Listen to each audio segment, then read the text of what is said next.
मेरी रानी बिटिया भाग 3 मजाक में कह भी देता था कि रागनी मेरी बेटी कम और दीपक की लाडली ज़्यादा है। दिन हंसी खुशी बीत रहे थे। माँ दीपक से भी शादी के लिए कहती पर हर बार वह मना कर देता। रेखा से मुझे पता चला कि वह किसी से बहुत प्यार करता था पर उसकी शादी हो गई। इसी बीच मेरी बेटी 1 साल की हो गई थी। वह घुटने के बल चलने लगी थी और इधर घर को एक प्यारा सा खिलौना मिल गया था और इस घर में एक प्यारा सा खिलौना मिल गया था। दीपक भी अब रागिनी के कारण जल्दी से जल्दी घर आ जाता था। माँ के कहने पर मैंने दीपक को समझाने की बहुत कोशिश की पर दीपक मुझसे कटा कटा रहता और बस एक ही बात कहता, मुझे शादी नहीं करनी है। समय अपनी रफ्तार से बीत रहा था।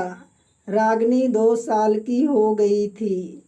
उसका दूसरा जन्मदिन अजय ने बहुत अच्छे से मनाया था। सब बहुत खुश थे। शायद किसी को नहीं पता था इस समय वह आखिर बार बार रागिनी का जन्मदिन मना रहा है। शायद यह किसी को नहीं पता था। कुछ दिन बाद ही उनकी खुशियों पर ग्रहण लगने वाला है।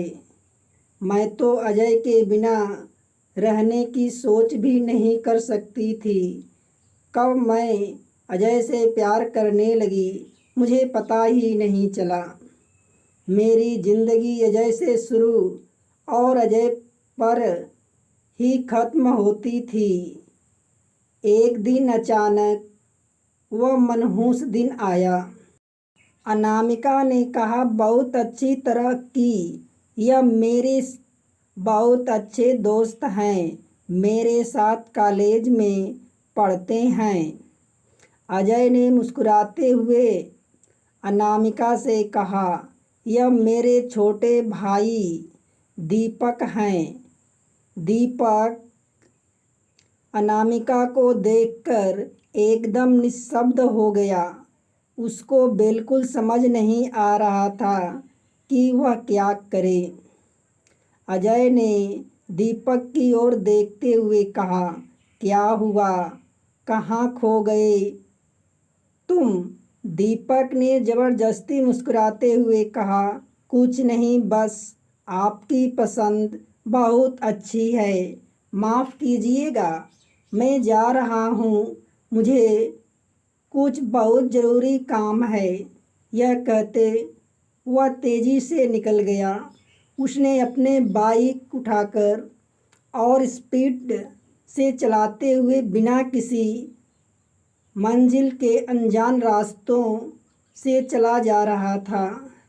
इधर अजय और अनामिका अपने माता पिता के पास आए तो सरिता ने अजय की आँखों की ओर देखा तो हाँ का जवाब था। अनामिका ने भी अपने माता पिता को इशारे से हाँ में जवाब दे दिया। सभी लोग यह सुनकर बहुत खुश हुए और एक दूसरे को मिठाई खिलाने लगे। सरिता जी ने अजय से कहा, दीपक कहाँ गया? वह तो तुम्हारे पास गया था। अजय ने कहा, माँ, अचानक से उसको कोई बहुत ज़रूरी काम आ गया, इसलिए वह चला गया है। अनामिका उसी के साथ पढ़ती थी और उसकी बहुत अच्छी दोस्त भी है। यह सुनकर सरिता ने कहा, फिर तो बहुत अच्छा है, देवर भाभी की खूब जमेगी। इधर दीपक ने एक सुनसान इलाके में गाड़ी रोकी और चिल्ला चिल्लाकर रोने लगा। क्यों हुआ मेरे साथ ऐसा? क्या हुआ? अगर उसको मेरी भाभी ही बनना था तो मेरे ही कॉलेज में मेरा दिल क्यों लगा, क्यों भेजा पढ़ने के लिए, क्यों उसको उसको मैं तो उससे अपने दिल की बात कहने वाला था। यह नहीं हो सकता, यह मेरा प्यार शुरू होने से पहले ख़त्म नहीं हो सकता, नहीं हो सकता। यह कहते हुए वह घुटनों के बल जमीन में बैठ गया और रोने लगा। शाम ढल चुकी थी, रात का आवागमन हो चुका था, लेकिन दीपक वहीं बदहाश सा बैठा हुआ था। उसकी आंखें रोकर सूज गई थी। तभी फ़ोन की घंटी से उसका ध्यान भंग हुआ। दीपक ने फ़ोन उठाकर देखा तो उसकी माँ का नाम फ्लैश हो रहा था। उसने धीरे से फ़ोन उठाया और बोला, हाँ माँ, बोलो सरिता। कहा हो बेटा, रात हो गई आई और तुम्हारा कुछ अता पता नहीं। दीपक ने अपनी आँखों से आंसू पोंछते हुए कहा, माँ बस थोड़ी देर में आ रहा हूँ, आप लोग सो जाइए, एक दोस्त के यहाँ हूँ, कुछ ज़रूरी काम है। दीपक, ठीक है बेटा, जल्दी आना। दीपक फ़ोन काटता है और पास में लगे नल से अपना मुंह धोता है। उसके बाद मन में यह सोचता है कि मुझे अपने आप को किसी तरह संभालना है। मेरे घर वालों को इस विषय में कुछ भी पता नहीं चलना चाहिए। उसने किसी तरह अपने आप को संभालते हुए बाइक उठाई और घर की ओर चल पड़ा। दीपक जब घर पहुंचा तब सब लोग सो चुके थे। सिर्फ सरिता जी उसका इंतज़ार कर रही थी। उसने अपने आंसू पोंछे और माँ के पीछे से गले लगाते हुए कहा, सारी माँ, मुझको बहुत जल्दी जाना पड़ा, मुझे कुछ अर्जेंट काम आ गया था। सरिता ने कहा, बेटा तुम्हारे भैया की शादी पक्की हो गई है अनामिका से। 2 दिन बाद सगाई और 1 सप्ताह बाद शादी है। दीपक ने बात काटते हुए कहा, माँ इतनी जल्दी? सरिता, हाँ, क्योंकि अनामिका की जो दादी थी उनकी तबीयत बहुत ख़राब है। डॉक्टर ने जवाब दे दिया है। उनकी एक ही तमन्ना थी कि अनामिका की शादी हो जाए, इसलिए सब कुछ बहुत अचानक से हो गया है। बेटा, वैसे बेटा वह तुम्हारे साथ पढ़ती है, तुम तो उसे बहुत अच्छी से जानते होंगे। बहुत ज़्यादा तेज तर्रार लड़की तो नहीं है। दीपक, नहीं माँ, वह इस तरह की नहीं है। भैया के साथ उसकी अच्छी जमेगी। अच्छा माँ, मैं सोने जा रहा हूँ, नींद आ रही है। सरिता, बेटा खाना तो खा कर जा। दीपक, नहीं माँ, मुझे भूख नहीं है, मैं वहाँ से खाना खाकर आया था, बहुत नींद आ रही है, अब मैं सोने जा रहा हूँ। यह कहकर दीपक कमरे में आ गया और दरवाज़ा पर सिटकनी लगा दी। वह बिस्तर पर लेटकर मोबाइल से अनामिका की तस्वीर देखने लगा और मन में बोला, चाहे कुछ भी हो जाए, अब किसी को कुछ नहीं पता लगेगा। अनामिका, अब तुम भैया की अमानत हो, मैं तुम्हें चाह कर भी नहीं भूल सकता, क्योंकि हर कदम तुम मेरे सामने रहोगी। इसलिए अब मुझे दूर जाना होगा। अगले दिन दीपक ने अजय को बधाई देते हुए कहा, बधाई हो भैया। अजय ने भी उसे गले लगाते हुए धन्यवाद कहा। इसके बाद से दीपक की सगाई और शादी की तैयारियां होने लगी। दीपक ने सगाई और शादी की सारी जिम्मेदारी अपने ऊपर ले ली। सारे काम में अपने आप को इस तरह व्यस्त कर दिया कि उसे और कुछ याद न रहे। इसी बीच दीपक ने अपने दोस्त से कहकर उसकी पापा की कंपनी में नौकरी के लिए दूसरे शहर में आवेदन कर दिया और मन में यह सोचने लगा, बस जैसे ही भैया की शादी हो जाएगी अगले दिन मैं चला जाऊंगा। कहानी वर्तमान में। तभी अचानक से गाड़ी को धक्का लगा और दीपक वर्तमान में वापस आ गया। उसकी नज़र सामने अनामिका पर पड़ी तो उसने देखा वह जग रही थी। कितना मासूम चेहरा था, पर चेहरे पर एक उदासी थी। अनामिका को देखकर वह सोचने लगा कि किस्मत ने भी उसके साथ कितना अच्छा मजाक किया है। जब उसकी चाह थी तब वह नहीं मिली, जब उसे भूलना चाहा तब वह फिर से मिली, और जब वो मिली तब वह मिलकर भी ना मिली। इधर अनामिका अपनी आँखों में अपना बीता हुआ कल देख रही थी। कहानी फ्लैशबैक। शीत के उत्तर घर के कदम रखा था। अनामिका ने दुल्हन बनकर एक नए घर में कदम रखी थी। सामने ससुर ने उसे कभी रेखा से कम नहीं समझा और उसे बहुत प्यार दिया, और रेखा उसने तो एक बहन की सारी कमी पूरी कर दी। दीपक मेरा बहुत अच्छा दोस्त था, वह मेरा देवर बन गया था। मेरे साथ बहुत ज़्यादा दिन तो नहीं रहा, क्योंकि मेरे ससुराल आते ही वह बाहर नौकरी करने चला गया। अजय जैसा पति तो नसीब से मिलता है।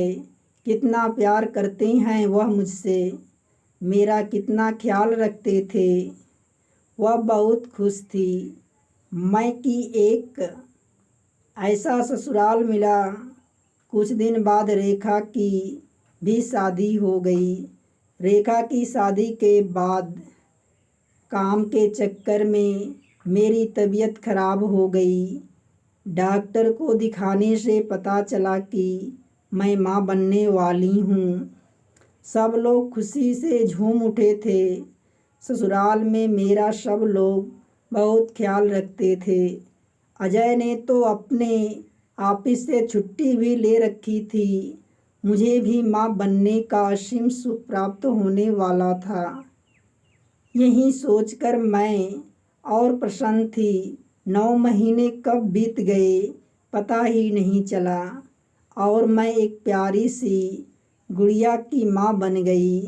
बेटी होने की खबर सुनकर दीपक भी घर आया। वह मेरी बेटी को बहुत खिलाता था। कभी कभी अजय मजाक में कह भी देता था कि रागनी मेरी बेटी कम और दीपक की लाडली ज़्यादा है।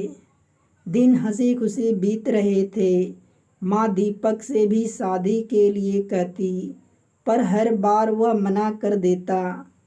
रेखा से मुझे पता चला कि वह किसी से बहुत प्यार करता था, पर उसकी शादी हो गई।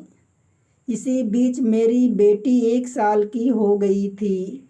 वह घुटने के बल चलने लगी थी और इधर घर को एक प्यारा सा खिलौना मिल गया था। दीपक भी अब रागिनी के कारण जल्दी जल्दी घर आ जाता था। माँ के कहने पर मैंने दीपक को समझाने की बहुत कोशिश की, पर दीपक मुझसे कटा कटा रहता और बस एक ही बात कहता, मुझे शादी नहीं करनी है। समय अपनी रफ्तार से बीत रही थी। रागिनी 2 साल की हो गई थी। उसका दूसरा जन्मदिन अजय ने बहुत अच्छे से मनाया था। सब बहुत खुश थे। शायद किसी को नहीं पता था इस समय आखिरी बार रागिनी का जन्मदिन मना रहा है। शायद यह किसी को नहीं पता था। कुछ दिन बाद ही उनकी खुशियों पर ग्रहण लगने वाला है। मैं तो अजय के बिना रहने की सोच भी नहीं सकती थी।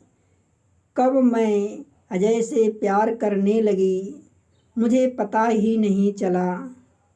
मेरी ज़िंदगी अजय से शुरू और अजय पर ही ख़त्म होती थी। एक दिन अचानक वह मनहूस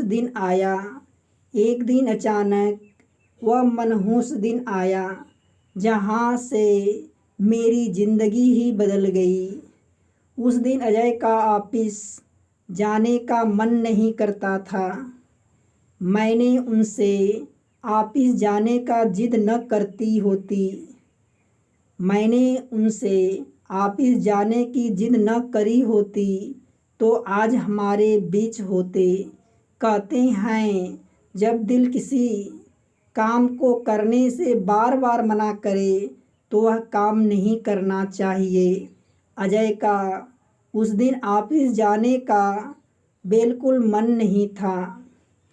वह नाश्ता करने के बाद जब कमरे में गए तो बिस्तर पर लेट गए।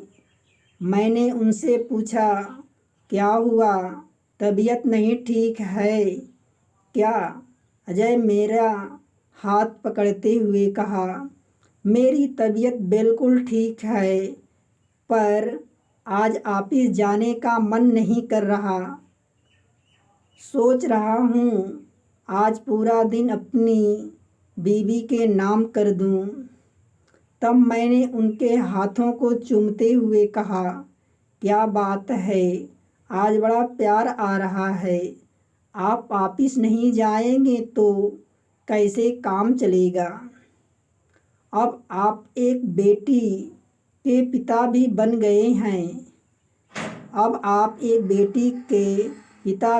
गए हैं। तो हमें अपने बेटी की भविष्य के लिए भी सोचना है, इसलिए ऑफिस जाना ज़रूरी है। अजय ने भी मेरा हाथ चूमते हुए कहा, तुम्हें नहीं लगता कि हमें अपने परिवार को बढ़ाना चाहिए? रागिनी अब 2 साल की हो गई है और अब एक प्यारा सा बेटा हो जाए तो अपना पूरा परिवार हो जाएगा। मैंने शर्माते हुए अपने सिर नीचे कर लिया और कहा, ठीक है, मैं भी यही चाहती हूँ। तो अजय ने मेरे गालों को चूमा और कहा, चलो फिर जब दोनों का मन है तो रागिनी का भाई अभी ले आते हैं। मैं उनकी बात सुनकर अवाक रह गई और मैंने गुस्से में उन्हें आंखें दिखाते हुए कहा, अब आप ऑफिस जा रहे हैं कि नहीं? हर समय मस्ती मजाक। तो अजय ने कहा, सबकी बीवियां अपने पति से कहती हैं कि आज ऑफिस मत जाओ और एक मेरी बीवी है जो मुझे ज़बरदस्ती ऑफिस भेजने में लगी है। फिर अजय बेमन से ऑफिस जाने के लिए तैयार होने लगे। जब वह ऑफिस जाने लगे तो उन्होंने मुझे अपने गले लगाते हुए कहा, अनामिका, मैं तुमसे बहुत बहुत प्यार करता हूँ। अपना हमेशा ख्याल रखना और खुश रहना, और मेरी रागनी का भी बहुत सारा ख्याल रखना। मम्मी पापा और दादी सबकी जिम्मेदारी अब तुम्हारे ऊपर है। मैं मुस्कुराते हुए कहा, नहीं, जिम्मेदारियां तो हम दोनों मिलकर बांटेंगे। शाम को जल्दी घर आइएगा, आपकी पसंद का खाना बनाएंगे। अजय ने मेरे माथे पर किस किया और कहा, ख्याल रखना अपना और सबका। उसके बाद रागिनी को खिलाया, उसको गालों पर किस किया। जाते समय उन्होंने मम्मी पापा और दादी के पैर छुआ और टाटा करते हुए गाड़ी में बैठकर चले गए। किसी को यह नहीं पता था अब वह कभी नहीं वापस आने के लिए जा रहा है। दिन ढल गया था। मैंने आज अजय की पसंद का सारा खाना बनाया। उसके बाद आज मैंने अजय की पसंद की साड़ी पहनी और हल्का सा श्रृंगार किया और अजय का इंतज़ार करने लगी। तभी मेरा मोबाइल बजा जिसने मेरी दुनिया बदल दी। अजय का एक्सीडेंट हो गया था।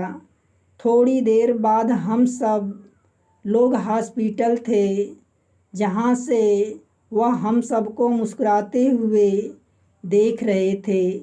माँ से उन्होंने कुछ कहा, हम तो बदहवास हो चुके थे। कुछ देर बाद वह ऐसा सोए कि कभी वापस न उठे। कहानी वर्तमान में अनामिका यह सब सोच रही थी। उसकी आंखों से आंसू बह रहे थे। आज जिंदगी ने उसे किसी दो राहे पर लाकर खड़ा कर दिया। गाड़ी अपनी मंजिल को पहुंचने पर थी। भोर हो चुकी थी। दीपक उठते हुए, रागिनी उठो, स्टेशन आने वाला है। अगले स्टेशन पर हम लोगों को उतरना है। दीपक के इतना कहते हैं अनामिका उठ गई और रागिनी को भी उठा लिया। अनामिका नोटिस कर रही थी कि अब दीपक उससे बिल्कुल बात नहीं कर रहा था। रागिनी उठते ही दीपक के गले लग गई और कहा, चाचा, हम लोग घर पहुंच गए। दीपक ने उसके बाल सहलाते हुए कहा, बस बेटा, स्टेशन आने वाला है, उसके बाद आप अपने घर पहुंच जाएंगी। रागिनी ने बहुत प्यार से दीपक से कहा, चाचा, वहाँ पर पापा भी होंगे। उसके यह कहने पर दीपक और अनामिका एक दूसरे को देखने लगे। दीपक ने अनामिका से नज़रें हटाते हुए रागिनी से कहा, बेटा, आपके पिता को कुछ ज़रूरी काम था तो वह भगवान जी के पास चले गए और हम से आपका ख्याल रखने को कह गए। रागिनी ने कहा, ठीक है चाचा। फिर वहीं खिड़की के पास बैठकर गाड़ी से बाहर देखने लगी। थोड़ी देर में स्टेशन आ गया। दीपक ने दोनों को अटैची उठाई। अनामिका ने रागिनी को गोद में ले लिया। दोनों लोग गाड़ी से उतर गए और बाहर टैक्सी स्टैंड की ओर चले गए। अनामिका के दिमाग में रेखा की बातें गूंज रही थी। उसके दिमाग में माँ, पापा, सासू माँ सबके शब्द गूंज रहे थे। उसने मन ही मन सोचा, जिंदगी अगर यहीं चाहती है तो यहीं सही। अनामिका यही सब सोचते हुए दीपक के साथ उसके नए घर आ गई। दीपक ने दरवाज़ा खोला और सामान को लेकर जाकर अंदर रखा। रागिनी और अनामिका भी घर के अंदर आ गई। अनामिका ने देखा घर कई दिनों से गंदा होने के कारण बंद था। घर कई दिनों से बंद होने के कारण गंदा और अस्त व्यस्त भी था। दीपक ने रागिनी से कहा, बेटा हम बस 15 मिनट में आपके लिए कुछ खाने को लेकर आते हैं, तब तक आप पूरा घर देख लो। यह कहकर दीपक चला गया। अब अनामिका ने दीपक का उससे न बोलना बहुत खल रहा था। उसने किसी तरह अपने आप को संभाला और पूरे घर को देखने लगी। 3 कमरों का फ्लैट था, एक किचन थी, पर पूरा घर अस्त व्यस्त था। न सबसे पहले किचन की सफाई शुरू की, तब तक दीपक भी आ गया। उसने किचन में दूध, ब्रेड, मक्खन, समोसे, चॉकलेट, अंकल चिप्स आदि रखे और किचन में चाय बनाने लगे। अनामिका वहीं खड़ी थी। उसने धीरे से दीपक से कहा, आप बैठिए, मैं चाय बना देती हूँ। उसकी इस बात को सुनकर बिना कोई जवाब दिए बाहर हॉल में चला गया, जहाँ रागिनी खेल रही थी।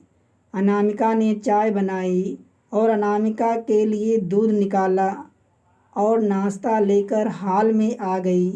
उसने दीपक को चाय पकड़ते हुए धीरे से कहा, चाय ले लीजिए। दीपक ने बिना उसकी और देखे हुए चाय ले ली।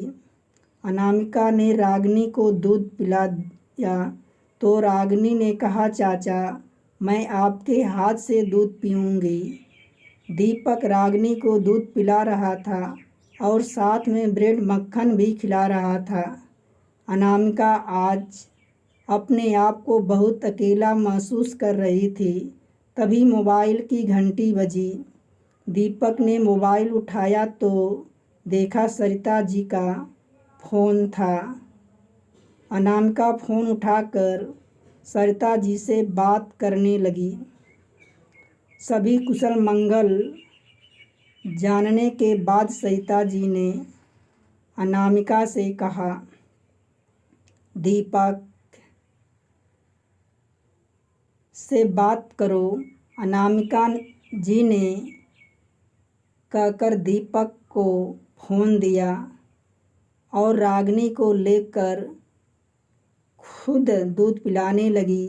थोड़ी देर बाद सरिता से बात करने के बाद दीपक उठा और रागिनी से कहा, रागिनी मैं थोड़ा काम से बाहर जा रहा हूँ, दोपहर का खाना मैं बाहर से ही लेते आऊँगा। यह कहकर वह अनामिका का बिना कोई जवाब सुने चला गया। अनामिका को दीपक का बोलना बहुत खल रहा था, पर इसके जिम्मेदार वह खुद ही थी। उसके जाने के बाद उसने रागिनी को सुला दिया और घर की साफ सफाई करने लगी। लगभग 2 घंटे तक पूरा साफ सफाई करने के बाद वह फ्री हुई कि तभी दरवाजे की घंटी बजी। अनामिका ने दरवाज़ा खोला तो एक महिला जो लगभग 45 वर्षीय और एक पुरुष 50 वर्षीय खड़े थे। अनामिका उन्हें आश्चर्य से देखने लगी। तब उस महिला ने कहा, बेटा दीपक कहाँ और आप कौन हैं?